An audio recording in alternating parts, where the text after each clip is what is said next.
সৃষ্টি তোমার, কি অপরূপ সৃষ্টি। পাহাড় নদী ঝরনা ধারা, চাঁদ সূরজ আর গ্রহ তারা, শিশির মেঘার বৃষ্টি,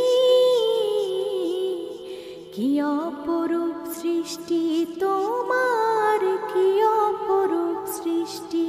প্রভু কি অপরূপ সৃষ্টি তোমার, কি অপরূপ সৃষ্টি। পাখ পাখালি নীলা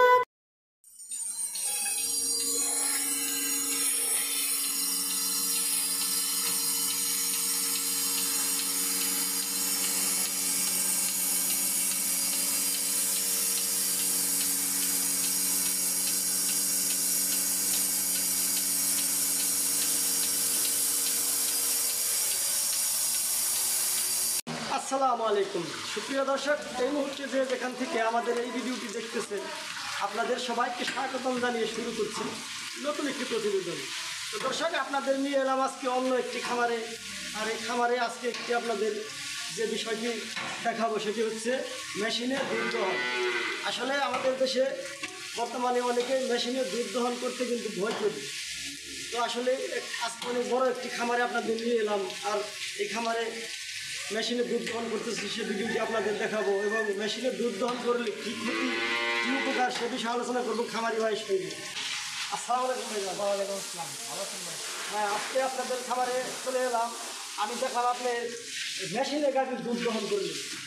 আপনার এই মেশিন আপনি কত টাকা দিয়ে কিনেছেন? এটা আপনার আমার সরকার থেকে পঞ্চায়েত অফিস থেকে এটা দিচ্ছে এলএসপি যে আপনার সমুদ্রের মাধ্যমে আমি পাই। মাশাআল্লাহ, এটা আপনি ফ্রি টাকা পেয়েছেন। এই যে আপনি মেশিনটি ব্যবহার করতেছেন, দুধ দহন করতেছেন, আমরা অনেকে কিন্তু মেশিনে গাড়ির দুধ দহন করতে ভয় পাই। এমনকি অনেকে এটি বলে থাকি যে মেশিনে গাড়ির দুধ দহন করলে নাকি বাজে রক্ত আসে।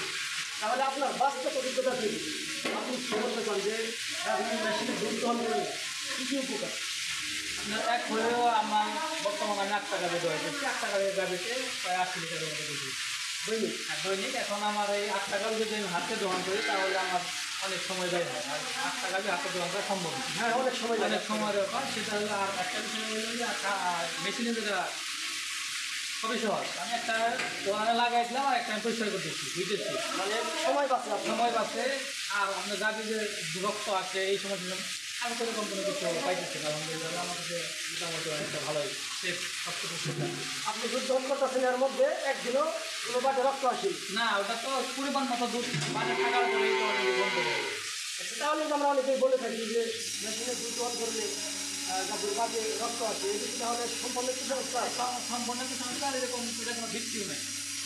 আর হাতে গাজীর দুধ দহন করলে হাত ব্যথা হয়, আর বিশেষ করে মানুষের হাতের সমস্যা কিন্তু বৃদ্ধি পায় হাতে দুধ দহন করলে।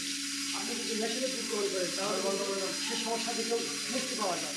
হ্যাঁ, এবং আমরা যখন হাতে দুধ দহন করি তখন আমরা যে কোনো 2টি ভাগ দহন করতে পারি, কিন্তু মেশিনের 4টি ভাগে কিন্তু সমানে দহন করা হয়। এক্ষেত্রে উলানের একটি উপকারিতা হয়, কারণ 4টি ভাগে যদি সমান চালে দুধ টানে তাহলে কিন্তু উলানটি সম্পূর্ণ দুধ ছেড়ে দিতে বাধ্য হয় গাড়িটি।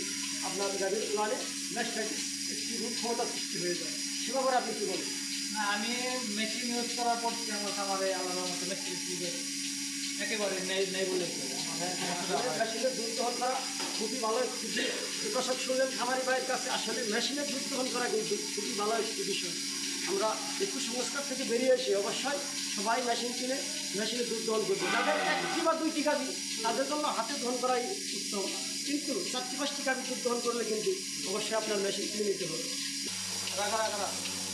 দেখতে পাচ্ছেন এই যে মেশিনে গাভীটি দুধ দহন করতেছে, আর এই মেশিনটি গাভীর উলানে লাগিয়ে সে শ্রমিক কিন্তু দেখেন ওই যে ওখানে অন্য কাজ করতেছে, আর একটা গাভীর কাছে চলে গেছে।